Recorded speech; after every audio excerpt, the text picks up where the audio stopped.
Wow. We are back. Raised Voices is back on the air. As you guys know, we try not to be away too soon. So we are here and we are in episode 10. Oh my goodness, we got to 10. Yes, we did. So, as you guys know, I've started to do these solo conversations, solo interviews with great, great people. We told y'all we have people, they still coming in on the podcast.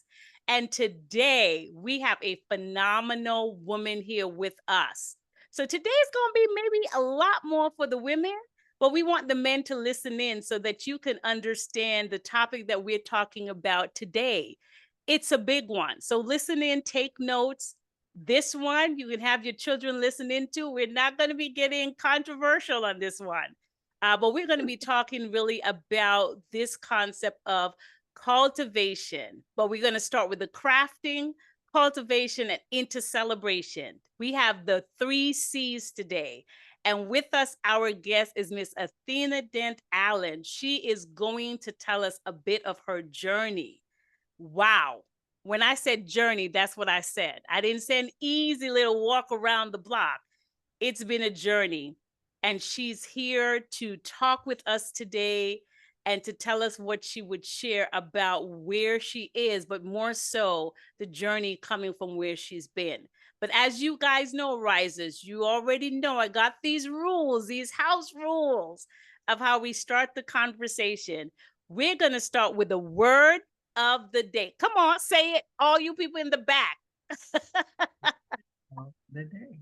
Word of the day. Come on, whether you're in the church, in the car, backseat driver, where you at on the bus, word of the day. That's how we do it. We got a big one today, and I'm going to need y'all to think about this. So listen to me. The struggle you're in today, like right now, as you hear me, it is developing the strength you need tomorrow. I'm going to wait. I'm going to let you get it. Oh, you got it. I gave you a moment of silence. The struggle you're in today, whatever that struggle looks like, feels like, or is, it's developing. It's developing the strength. 2 S words here. Struggle can become strength. So I have to go through some type of struggle to get the strength that allows me to change tomorrow, or at least to deal with tomorrow. It's to walk into tomorrow. There is a struggle before that. So Miss Athena is going to take us through how that saying, that sentence has hit her. So let's see what she's got for us, because she's about to start the journey. Greetings, greetings, greetings. Sister Azalee, thank you so much for having me on this wonderful platform. I'm just elated to be a part of, I'm in your house today. Yes, So, ma'am. and I just thank you for having me as your guest. I'm looking forward to sharing. Yes. Looking forward to sharing. Today is about not just meeting you, meeting your audience, but Yes. just sharing my journey, Yes. my walk. So I start as a child of God, first and foremost, Mhm. um, being very blessed. But what I kind of figured out at a young age, you can either choose life or life chooses you. For me, it was a little of both. I was raised in a very spiritually sound home, Mhm. but dysfunctional at the same time. You know, I have to keep it real. Um, it was a household filled with love Mhm. and chaos at the same time. There was structure and there was disorder at the same time. But in between that imbalance, I was raised with a lot of love, a Mhm. lot of discipline, and a lot of know how. Yeah. Um, that came from my father, a very devout, spiritual man, a wonderful provider for his family, being pretty much born and raised in a family that came with holistic family values, Mm-hmm. work. Well, actually, you serve God, you take care of family, and you help others. Yeah. That's the family I'm pretty much grew up in. And so, but at the same time, you know, my mother, who was the best mother that she could be, Mm-hmm. but I realized that there was components that were missing that I saw in other people's homes that I didn't see in mine. So as I grew up navigating from a little girl, being the third child, and then having another sister arrive 14 years later when I was 14. Wow. Yes, it was unexpected, but her arrival, I say it was a blessing in a lot of different ways, even though sometimes when you don't understand what is quite happening Mm-hmm. at the time, you just know that you want to do the right thing. Yes. And so that's basically where I was, you know.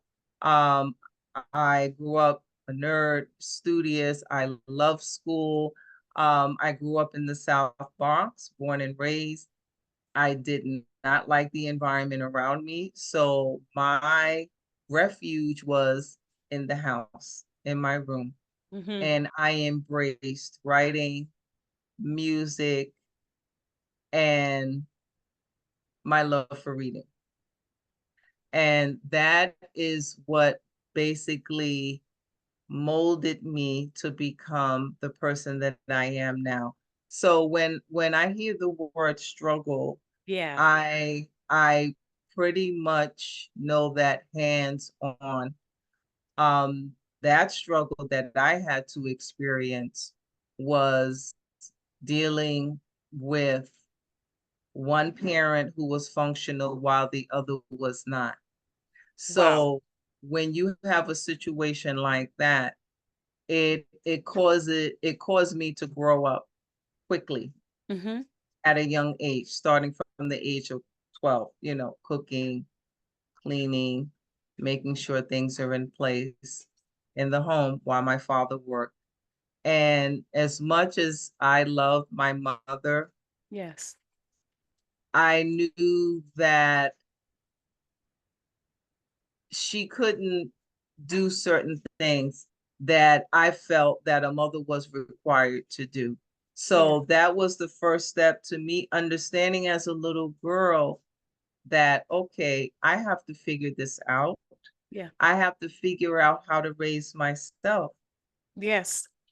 Yes. So with that said, um, because of the fact that God blessed me with a very independent spirit. My father taught me well about not just book smart but street smart, Yeah. and how to money, how to not just earn it, save it, invest it. I got my first job when I was 14. It's not a beautiful thing because one thing I always was just a very free spirit child, always Mm-hmm. was. I didn't like depending on anybody. I always was willing to learn all the time, learn how to not just speak better, not just learn how to be smart, but just learning how to do things for myself. Yeah. So Yeah. getting a job at 14 was the first step to my independence. So And let's dig in to that, because what I'm hearing is certain levels of struggle becoming strength, but still remaining a struggle in some capacity. So exactly. let's, for those who are listening, my risers know I love to clarify certain things. And so as we Mhm. listen to you and understand that there were different layers of you growing up, a lot of the people that do listen to us are in New York, in the Hudson Valley significantly, but in New York. Let's talk about this experience of when you grew up in the South Bronx, because I think people will hear that we do have people that listen from the city. Sure. Paint a picture for us of how the struggle was in the South Bronx environmentally for you at your time of coming up. What did a struggle look like if you were to paint that picture for us? So painting a picture of the South Bronx back in that time, you could say the late 70s going into the 80s was a place of distress, Mm, was a place of aggression, mm, was a place of lack of hope. wow. However, ironically enough, there was also a sense of family. There was a sense of concern and a sense of love amongst the neighbors in the community. People looked out for each other's children. Mm-hmm. There were individuals in the community who made sure that other people's children were fed. Wow. So there was, even with all of that was going on around me, there was drugs and there was shootings. And mind you, I am going about my day as a 14-year-old, going back and forth from work, walking past abandoned lots, massive abandoned lots. Mm, And, the angels took care of me. The angels protected me yeah, because at any time, a bullet could have chose me easily, yeah, yeah, yeah. or anything else of that nature. So that struggle of growing up in the South Bronx, which a lot of us experience, was very, very challenging in that if you did not have a strong spiritual foundation at home, Mm-hmm. the future did not look bright. Wow. So how does one obtain strength when the visibility that they're seeing is, as you said, one of no hope,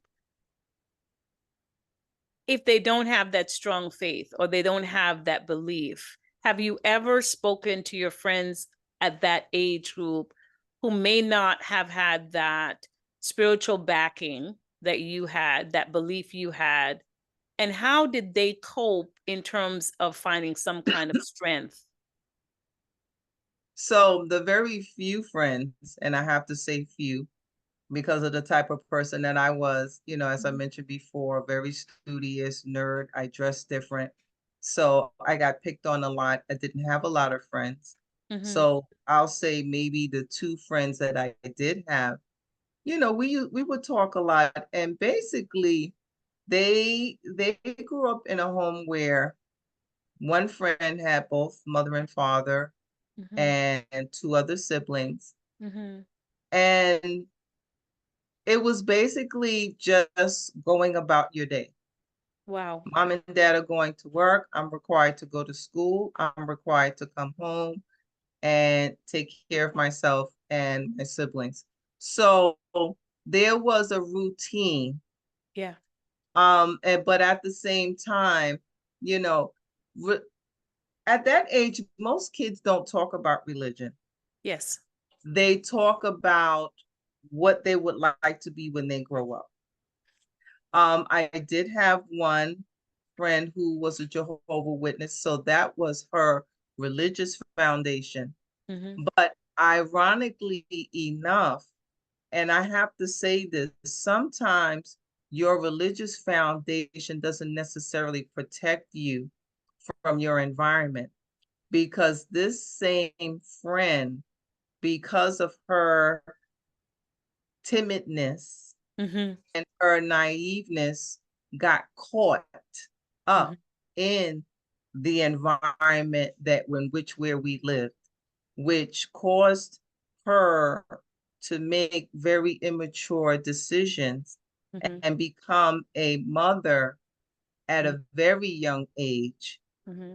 because of the fact that she was not nurtured to the point where she was confident about Yeah. who she was. She wasn't educated enough on how Right. to protect herself. So she was basically left wide open. And when you're left wide open, the wrong things can come in and take seize of Right. Yes. Yes. physically, spiritually, and Yes. mentally. And so, risers, just to qualify that so that you guys understand, we're not talking about someone's business because we are going to make a connection to 2024 in a moment. And so that's why this Mhm. example is viable, is what we're really trying to re engage on. Is that even today, things that have happened back then in the 70s, 80s, and the 90s are still reoccurring things today because we are not standing up enough and having these conversations with our children. I am not Absolutely. saying that your child will listen to everything you have to say, but I'm saying you have to say it out loud and not think that as they go out into the world, let the world teach them. I've heard people say that. We're saying Exactly. today, based on the example that Miss Athena has given, that no, the world would teach them certain things, but we still have a responsibility, regardless if we believe in God, we believe in spiritual things or not. We must speak to our children before they go out into the world, regardless of the environment that they're in. We need to have these conversations about good decision making strategies, how to identify danger that is danger that will try to stop or delay their futures. So, as you guys know, I love to have clarity because we're not going to run away with what's being said and misconstrue it. Exactly. We're, Exactly. we're not going to do that. So that is what she's really talking about. So, Miss Athena, as you Yes. look to make the correlation, as we look 2024, you gave us an example of growing up in the 70s and being able to see things that were not hopeful, but still finding an inner strength. Do you see those repeat patterns today in 2024? Yes, I do. I call it a generational curse. Even though we have evolved, industrialized, technology, there is still a lot of components of mental slavery. Mm-hmm. There's still a lot of components of distractions because what happens is when you, and I'm going to even say, for example, growing up from my humble beginnings in the South Bronx, and because of my foundation, I was able to navigate Mm-hmm. and find my way of not just educating myself, but enriching my life by way of choice, Yes, yes, choosing yes. positive things, choosing productive things. So it goes to say, and that's for anybody. So moving forth now in 2024, what's happening is even though now my generation, we have grown up, we have been afforded to the privilege of going to universities and colleges and obtaining certifications and getting better jobs and making more money.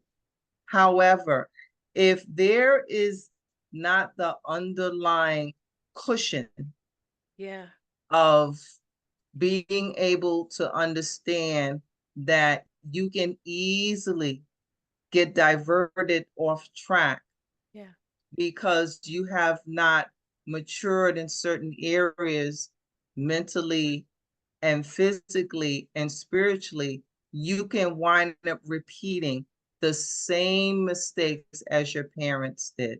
And so this is what I'm seeing happen because even though we have evolved as a culture in this country, you have to ask yourself, is that culture healthy? right. Has that culture been beneficial to my evolution? Mm-hmm. Yes. In a lot of ways, I see that it hasn't. There's actually more distractions, Yeah. which causes a lot of immature decision making, which continues. that cycle that Yes. you saw your parents make. And so now you're caught up, and even though you're grown up, but you're still caught up because you have not evolved to a place where you can step away or step out from under that cushion that your parents raised you in. So we have to be very careful. You have components like social media, Yes. which people say, well, it's a good thing and it's a bad thing. Yes, that is true. So now you have to figure out how are you going to make it good for you and stay away from the bad part? Or do Yes. you know what the bad part is? So Right. we have to train ourselves. We have to make ourselves aware as we evolve as human beings. That goes along with the technology, that goes along with the industrialism that's going on in this country. How can we teach ourselves not to get caught up in that cycle that has been detrimental to our culture in the past? Absolutely. So, risers, here is where I want to mention, as you guys know from past conversations we've had, this is one of the distinction between rising up, raising yourself up. So, one of the things we talked about was when I thought about putting this podcast out, why did I come up with the title or the name of the podcast to be Raised Voices? And as I've told you guys in the past, I really had to figure out a lot of things personally between how I was raised from a child into my 20s, things that I did not agree with. I had to then rise myself up from those. And then now in my latter years, I have to figure out how I'm going to raise me to be the woman I yet want to become. So, what Miss Athena is talking about is really being able to take time to see the patterns that are in your life, the visible and the invisible patterns that constitute the way you were raised up, whether that was a thought process, a mentality, whether that was a spiritual way or environmentally, and really look at those things and see what you want to keep, what you do not want to keep, and how you're going to use what you keep to add to it to become the best version of you. That's what she's talking about. So, again, as you guys know, I like to lend clarity here so that you understand the examples and the personal conversations. What are they for and what are they about? I like to just make sure I have that arrow straight, as you guys know. And so that's what she's referring to when she says pattern. It is that internal investigation that comes from looking outwardly and starting to figure out what are these patterns that keep repeating themselves? And do I want to continue those or do I want to remove them? And if I remove them, what am I adding that's going to make the rest of me that much better? Okay, so I just want you guys to hear her well. Now, Miss Athena, I wanted to jump back to something you said. You said that when you were younger, you preferred being at home and sort of getting yourself connected or engaged in music and writing. Did you take that music or writing anywhere else? So that was a beginning point, but was it a springboard to something? And if so, what have you done with that since that was a source of strength? So it was actually a springboard. And, it was my outlet. When you are raised in a certain environment, whatever you gravitate to, that is going to be your outlet, your way of expressing yourself. So the fact that my refuge was writing, I started writing poetry. Ah, And I would record music with my cassette tapes yeah. and, record my jazz songs off the radio and my favorite pop songs off the radio. And that was my comfort zone. That is what helped nurture me and protect me from the chaos that was going on around me. So that sprung me and basically nurtured me and enriched me into where I am today, which is being an award-winning author and a writer. But what I love about the journey was that I was thirsty and wanting to become better, a Yeah. better writer, really, really relaying a story so that other people could relate to it. So from poetry, I started writing screenplays Ah, because for me, when I would go and watch a movie and I would see how the characters are developed and the place where the movie took place, and it's raining or it's snowing or you're in the desert, what time of the year is it, spring, summer, winter, fall.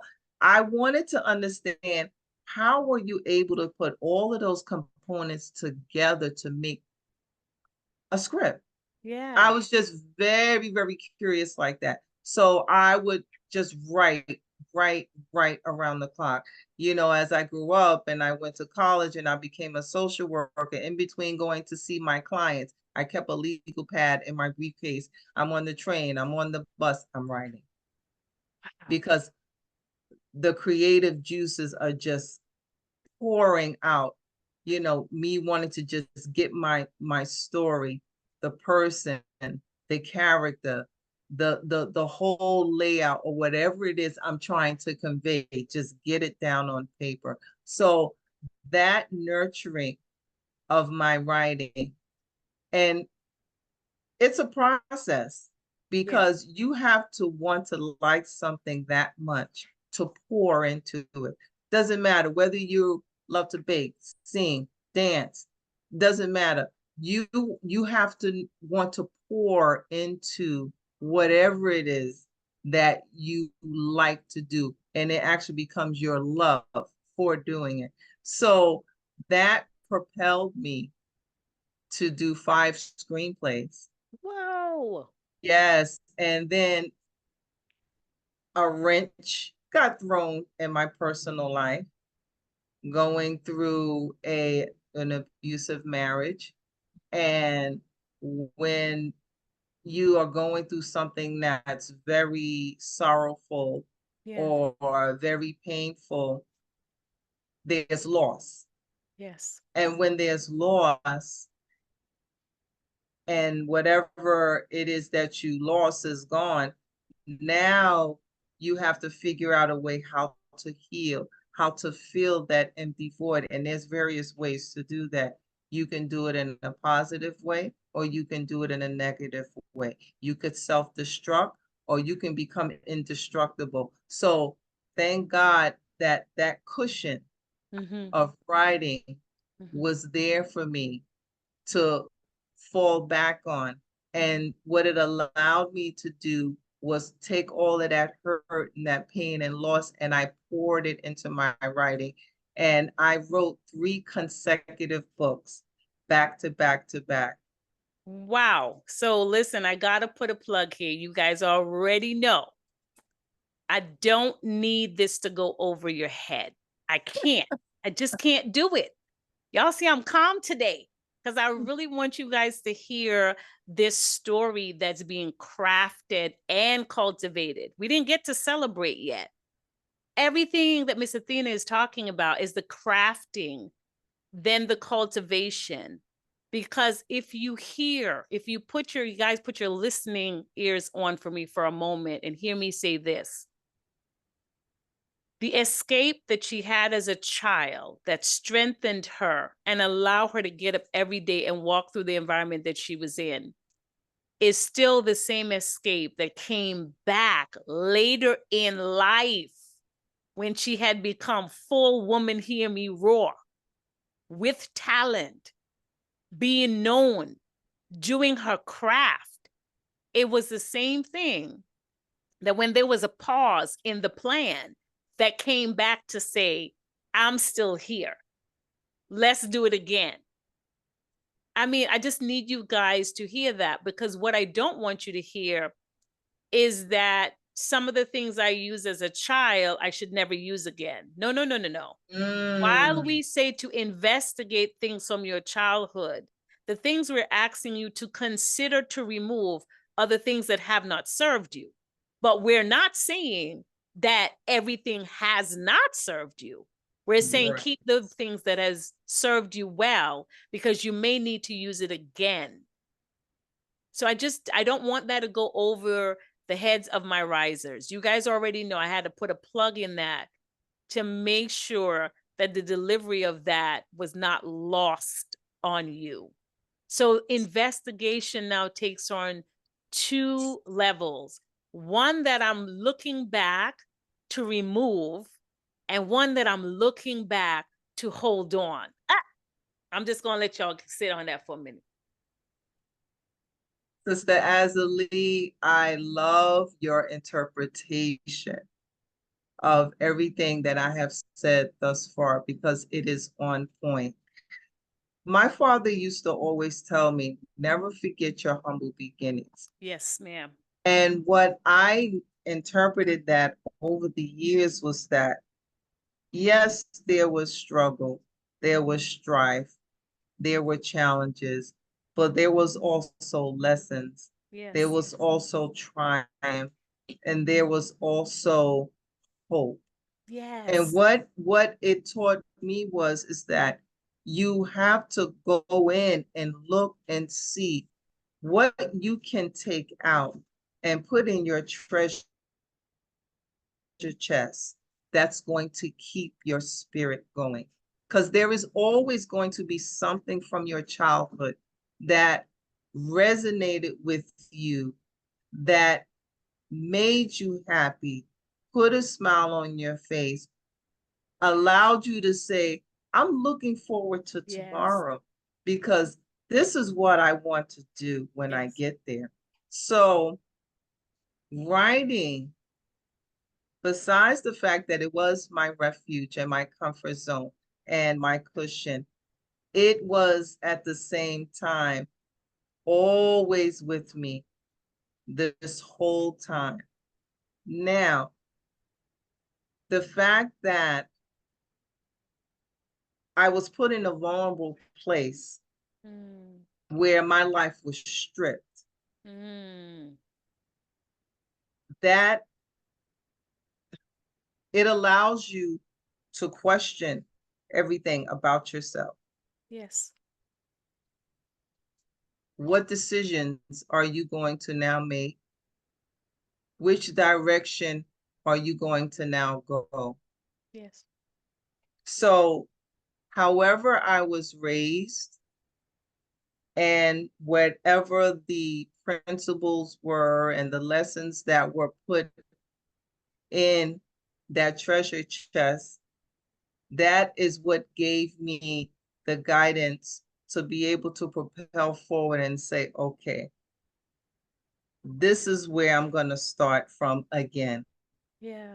Because when you lose something, you know, I learned something very interesting about nature. Do you know a rattlesnake, as poisonous as it is, it also sheds its skin? Yes. I know that one. So it made me ask myself, well, then, if a rattlesnake can Yes. shed its skin, then I can begin again. Yes. Yes. We all can begin again. Yes. And but the thing is you have to teach yourself, is it worth me trying to hold on to something that is going to be toxic and not allow me to become the person that I am supposed to be? Yeah. A Yeah. lot of times we hold on to things that are of no value to us, and we wind up being a caged bird. We wind up being a prisoner because we don't have enough confidence within ourselves to say, I don't want some people, I don't want to struggle. I don't want to start over. I rather deal and put up with because it's just too much. Yes. But then you have to remember you are your own soul person. The same way you came into this world is the same way that you're going out. So why not take yourself out of a bad situation, regardless of what you lose, so that you can actually become the person that you deserve to be. Yes, that's And great. and That's great. that takes a lot of discipline. Discipline meaning knowing, convincing yourself that letting go is not giving up.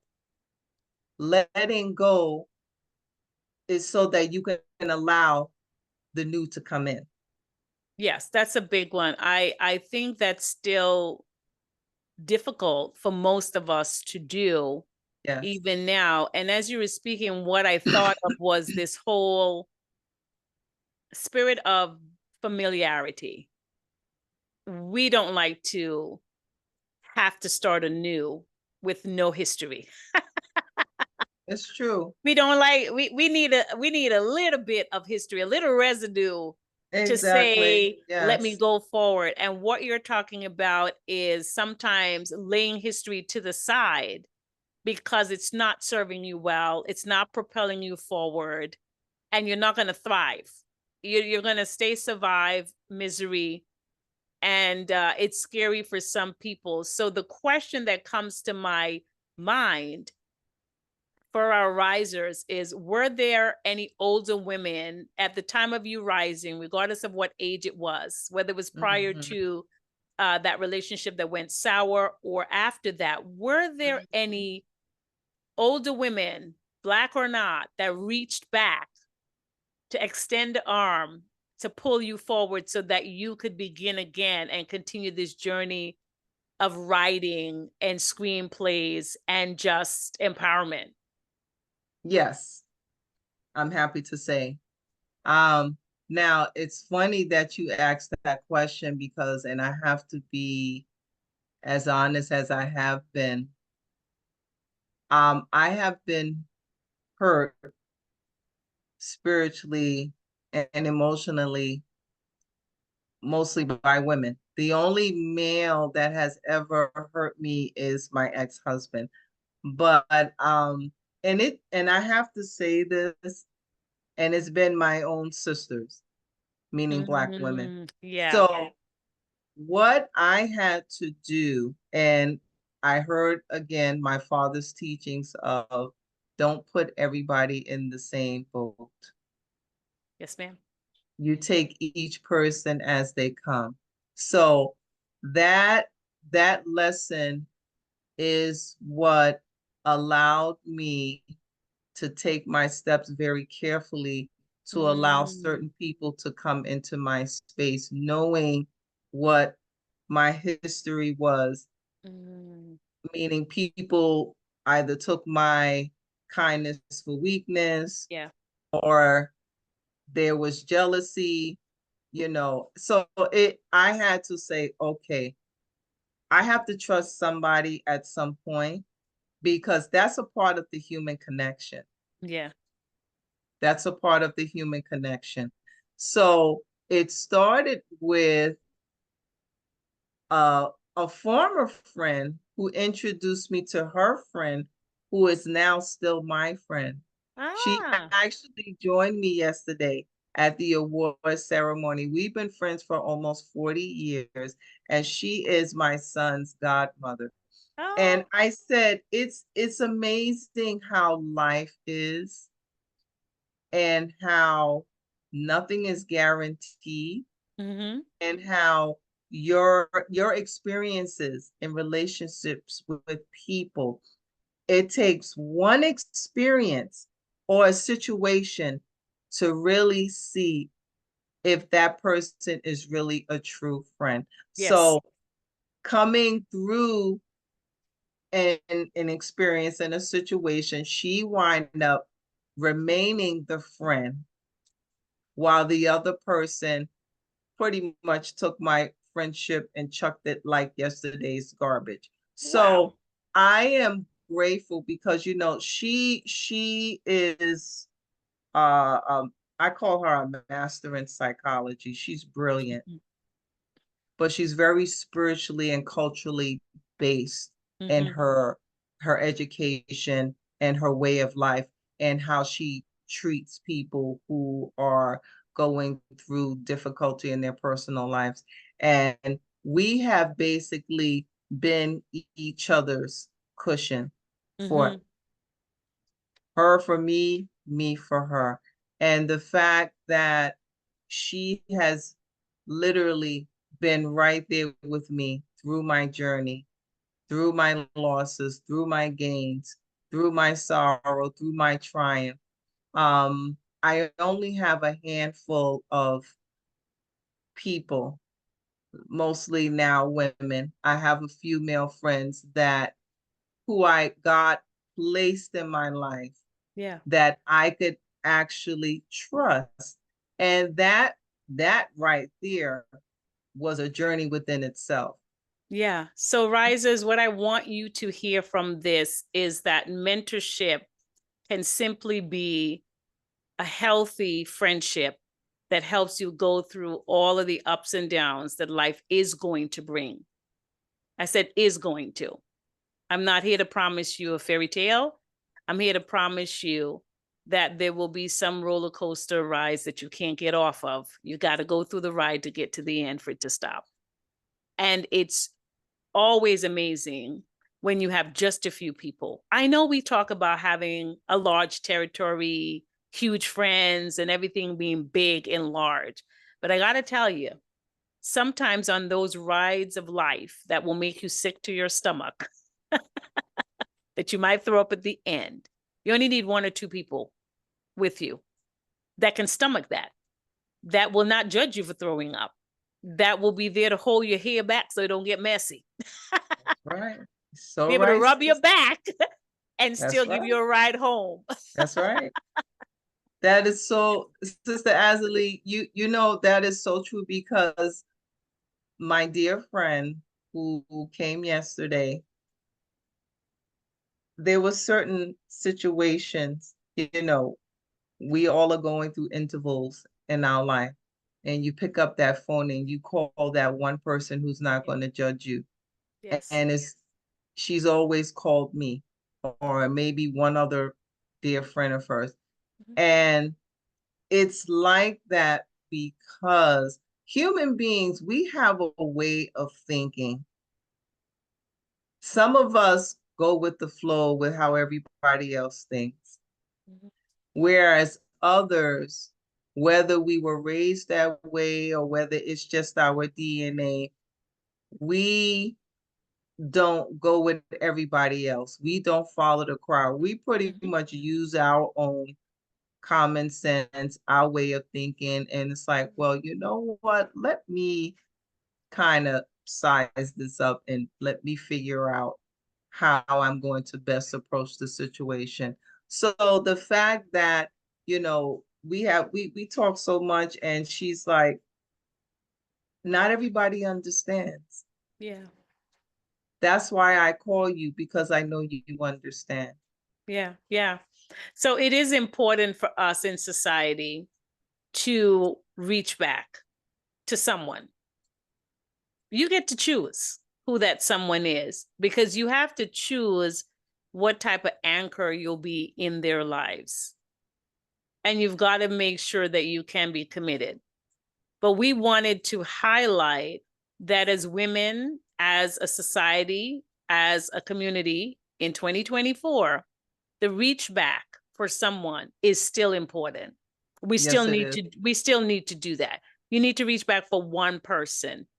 And the reach back doesn't mean back to your past, but it means to someone that you believe that you can help because you feel that that is the right thing to do.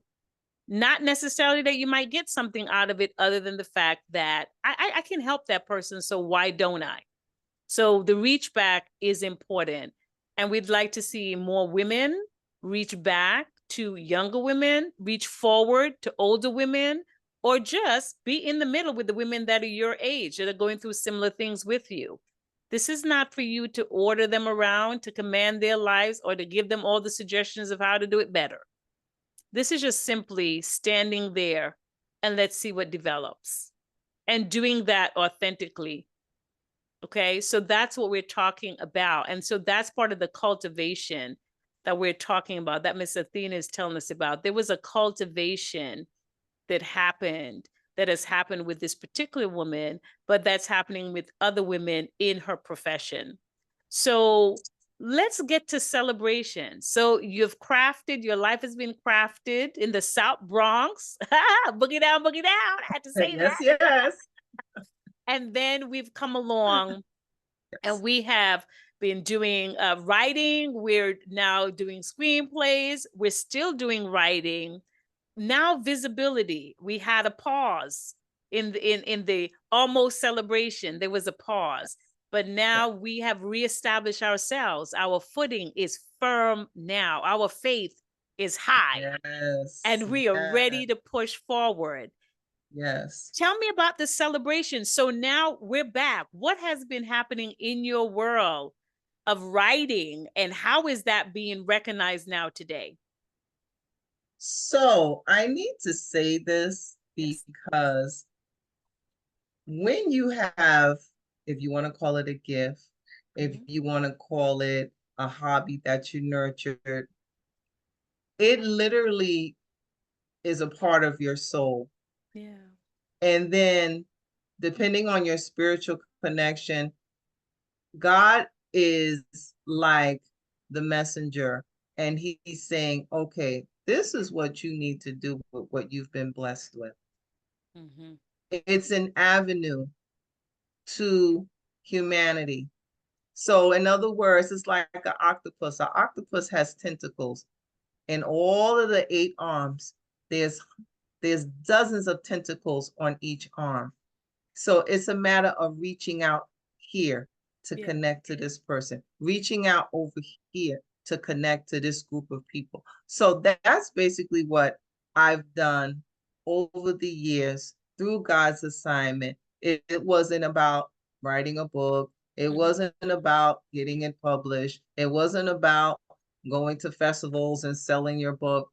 It was about these books are going to be a vessel Mm. for learning, a vessel for healing, a vessel for inspiring others. Because as a part of the human family, there's always going to be something that you're going to take away from reading a story. Oh yeah. So for me, writing my stories is a very strong spiritual foundation for other people to gravitate to when they open my books. There is something in there that will hopefully they can connect with Yeah. and allow them maybe to have a better day, maybe to Yeah. make better choices, maybe to see other people differently than how they saw people before. So now in that cusp of me growing my business, I decided to offer professional literary services. So it went from not just becoming an author and going around doing book signings, I started meeting people who wanted to tell their own story, but Mm. they felt stuck. They were not encouraged. They felt defeated. They felt, oh, it's not going to go anywhere. Oh, my family said the book wasn't good, or Oh. I just don't know what to do with it. And so it's sitting in a drawer. So what I was being fed, and what I got back was, this is how you can feed Mm. people, Yeah. through offering them an avenue Yeah. to being able to find their voice, to be able to share what they've been holding on inside, to be able to finish what they started. So now that component of offering professional literary service found its niche. Nice. And so that's what I do now. You know, I have people who want to develop websites. I have people who want to do autobiographies. I helped a gentleman do research for a book, and I actually enjoyed it. I learned so much, and you know, I was just fascinated not only by his story, but the kind of research that he wanted me to do with his book. So for me, I'm still learning. I'm Yeah. still understanding what writing is. Writing is so vast. Mm-hmm. And what it does, it touches on so many different things in reference to whomever that person is and what they're trying to convey. So the fact that, God was like, no, selling books is not enough. Mm. This is what you need to be doing. Yeah. So the fact that I'm utilizing my literary services and also taking my books and putting them in certain settings. So in other words, my young adult book, Francesca's Journey, which is about a little girl who goes through the foster care system, I implement that in after school programs and in nonprofit organizations with the youth, Nice. so that young people can understand what a foster child is, Yeah. that they are a human being, they're not an alien.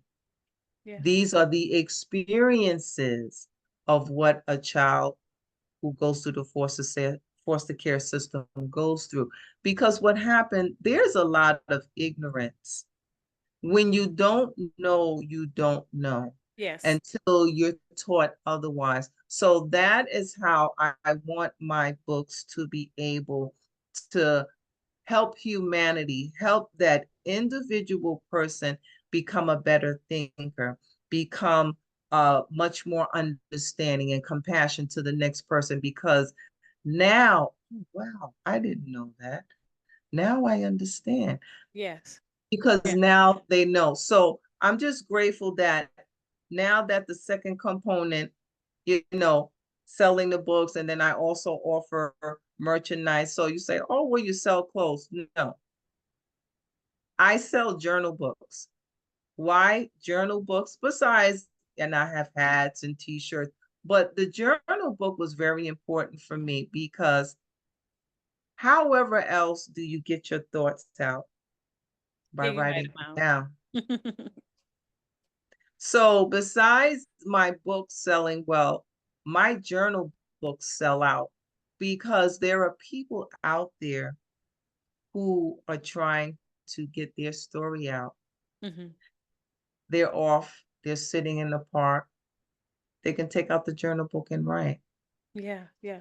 How do they find these, your stories, books, the journal books, all of it? Where would somebody be looking to so they can get in touch with you to utilize some of your services?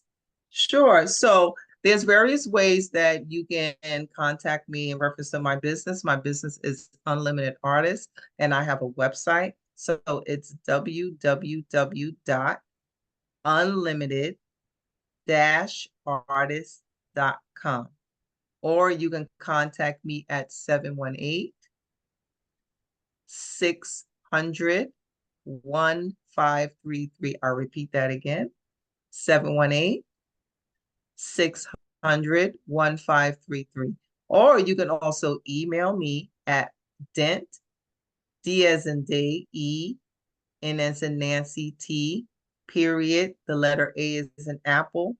The number is 8629@gmail.com. So if you go on my website, all of my contact information is on there. My website is vibrant, it's personal. I Hmm. have a lot of pictures that shows not just the products that I sell, but also when you go on my blog page, you basically see my journey, So all what the are some different, of the yes. organization that you've done work with? Because so now we had the young lady from South Bronx who's Yes, writing, who's still yes. writing, but who became a screenplay producer. Just make sure we have this right. I And am so a where have you been screenwriter, featured? ghostwriter, and I'm an editor. So my books have been featured with, there's actually three organizations. So the first one is the YMCA of Yonkers. Mm-hmm. They have a fantastic after school program. So I implemented my book, Francesca's Journey, actually back in 2018.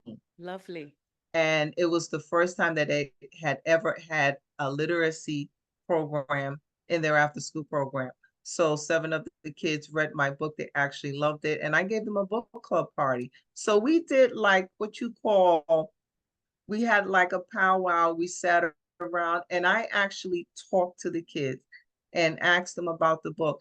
And what I liked was that they got to share. They read the book because they actually talked about the book and what Mm, Francesca was going through and what she should have did and what she shouldn't have did and how it related to their own personal lives. mm. And for me, that was exactly what I was hoping that came from them reading the book. And then the second organization is Sister to Sister International, which I'm actually a board member of, and we're celebrating 30 years this year. Yay. And I implemented the same book in their STEAM program with the young girls. Um, that particular summer was 2022 Nice. and 11 of the girls read a portion of the book.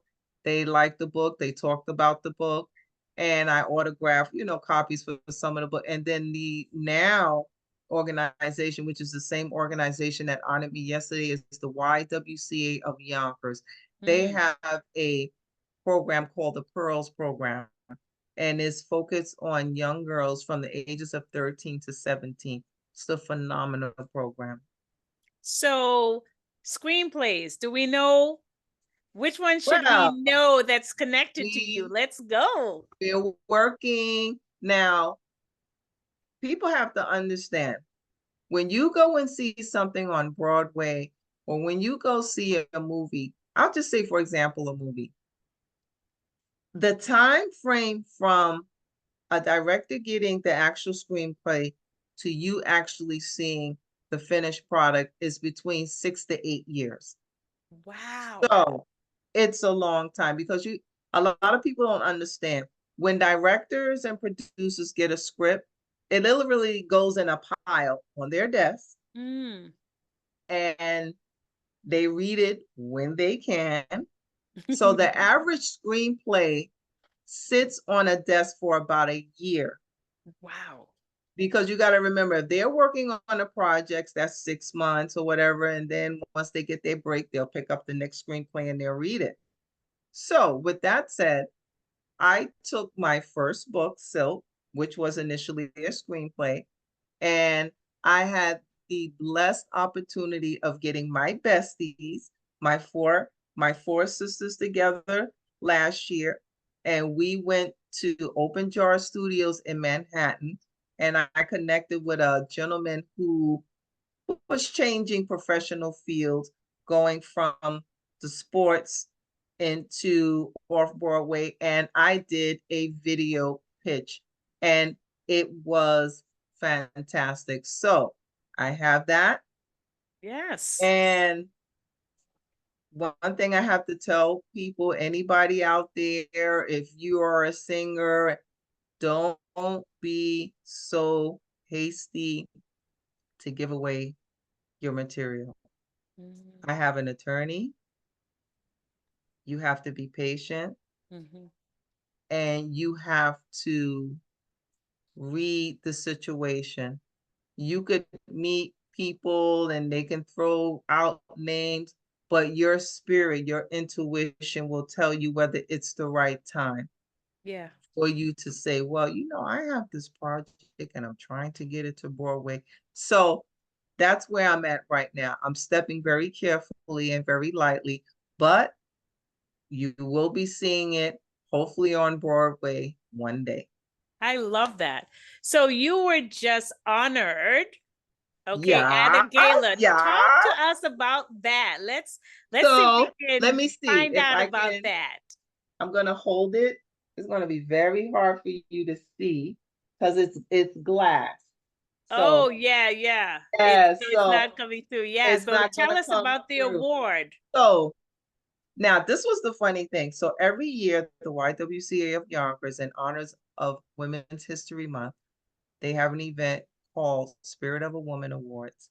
And what Mm, they do, they select women from all over Westchester County for the community work that they do in various capacities, mm-hmm. whether it's education, politics, recreation, volunteer work. So I'm familiar with the event. I've gone to it twice. It's beautiful. there's just a lot of love. These honorees, they get to invite their family, their friends. You have other nonprofit organizations, they come out, constituents, they just come and embrace the honorees. So I nominated two of my dear friends. I submitted their names. And a month later, I got a call to let me know that one of them got selected. So I was like, oh, that's so great.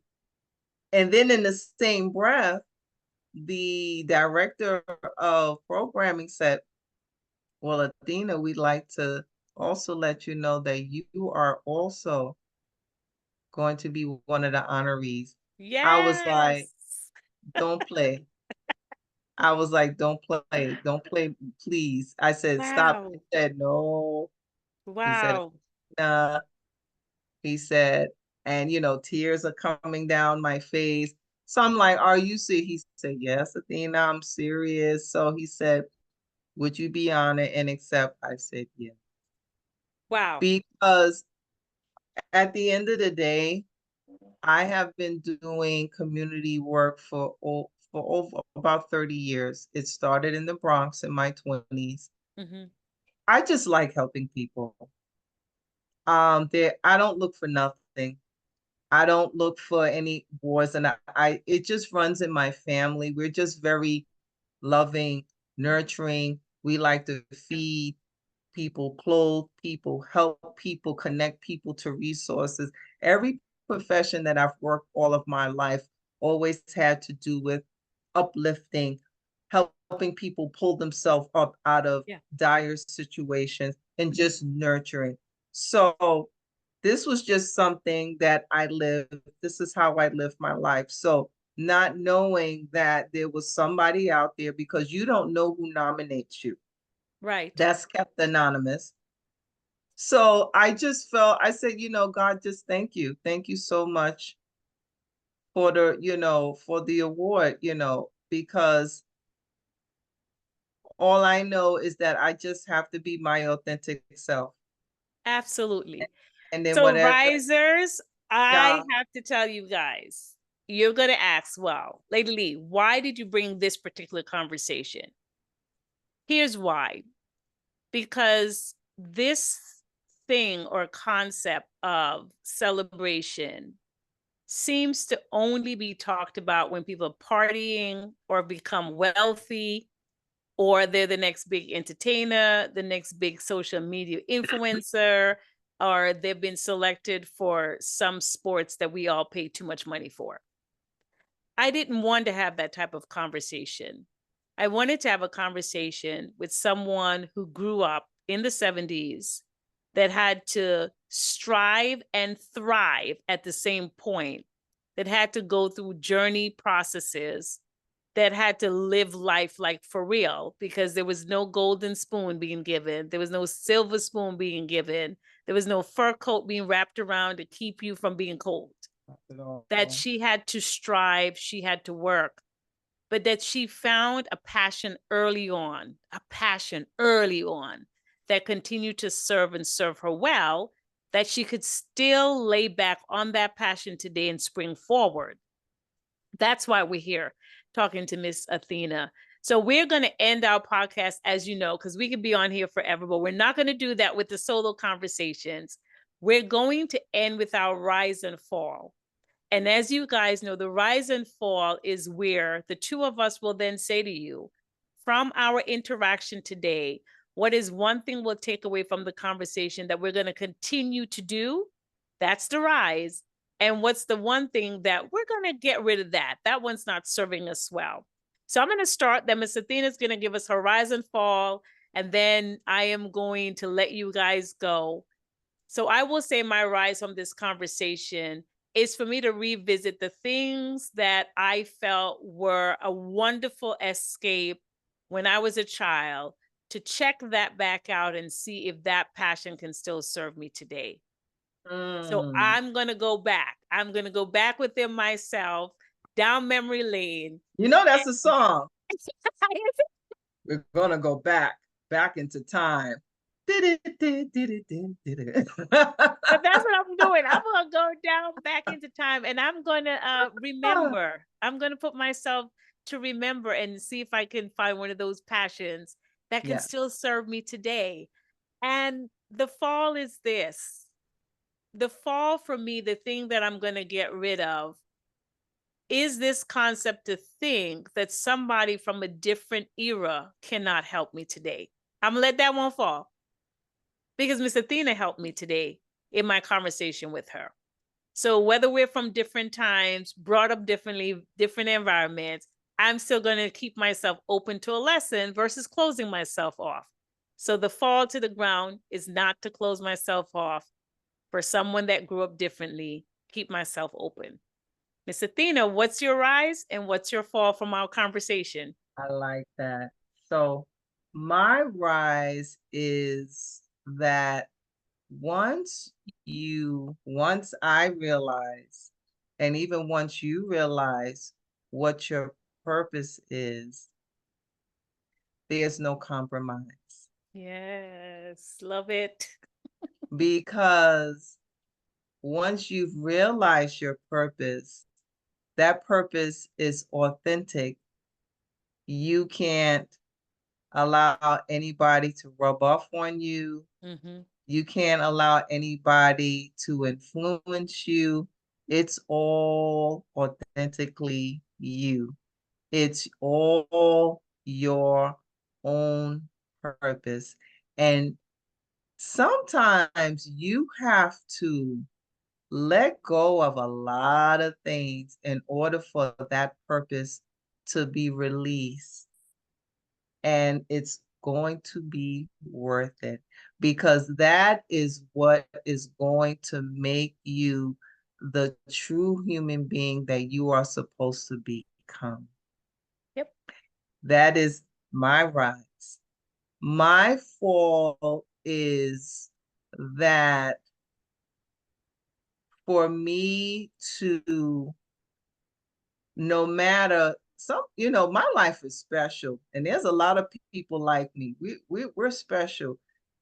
We get the challenges coming left and right like darts, and you start to say, well, God, I thought, things would kind of ease up and get back, but there's a reason for that. So my fault is that I will not allow myself, even at this age and stage in my life, to get distracted, Yes. deterred, or Yes. dismayed. And Yes. that is because I know my purpose. Oh boy. So risers, there you have it. Another. And Oh, go ahead. make sure, because when you know your purpose, that means you got your light on. Woo, let the light shine. That's right. Listen, wow, wow, wow. Well, Miss Athena, we thank you for being here on Raise Voices. This was And so great. Thank you so much. Because, listen, hopefully we'll have an all-star and Miss Athena will come back I and we'll have will. a we have I a left out a whole lot of stuff. I didn't want yeah, to get too heavy and deep, you right. know. So, got to keep it light sometimes. Awesome. So we might Yeah. just have a sister circle or all Yes. star come back where we all get to kind of do a round robin and really talk. But let I me love thank it. you guys so much, risers, for listening in, for subscribing. As you guys know, we are trying to get to 100 subscribers. So I need you guys to share. I need you to comment. Yes. I need you to get people just to subscribe so that we can stay going Please. forward. She is the lady. She is a blessing to everyone who tunes into her platform. Oh, I Because thank you. why? This is her purpose. That's why. Absolutely, absolutely. So I want you guys to stay empowered, stay inspired, always, always. Yes. You go back to collect something that's beneficial and to get rid of that that isn't. I want you to keep raising yourself so that you can always rise when the opportunity presents itself. Have a brilliant, brilliant day. Please Yes. come back, stay invigorated, stay in touch. And guys, do what you need to do because only you can. Have a great day, everyone. Bye Make now. it a great day. Take care, everyone. Thank you, Azalee.